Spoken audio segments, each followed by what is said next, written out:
जलविद्युत निर्मितीसाठी pumped storage धाटणीच्या प्रकल्पासाठी महाराष्ट्र शासन आणि NTPC Welspun new energy, NHPC renew hydro power, THDC India Torrent power, Adani green energy या कंपन्यांची माहिती सरकारने नुकतेच सामंजस्य करार केले। यामुळे 62,550 इतकी रोजगार निर्मिती होणार आहे। उपमुख्यमंत्री देवेंद्र फडणवीस यांच्या पुढाकाराने हे विक्रमी करार करण्यात आले असून त्यातून 35,240 मेगावॅट वीज निर्मिती होणार आहे।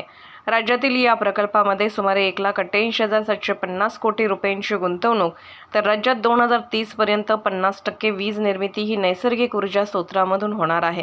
या करारामुळे शाश्वत वीज निर्मिती आणि अर्थव्यवस्था वाढीस मोठा हातभार लागणार आहे। राज्याची एकूण वीज निर्मितीची स्थापित क्षमता 46,000 मेगावॅट असून 40,870 मेगावॅटचे पंप स्टोरेज क्षेत्रात वीज निर्मिती करार झाल्याने हरित ऊर्जा क्षेत्रात राज्याचे मोठे पाऊल आहे। राज्यात सौर ऊर्जा निर्मितीतही लक्षणीय वाढ करण्यात येत आहे।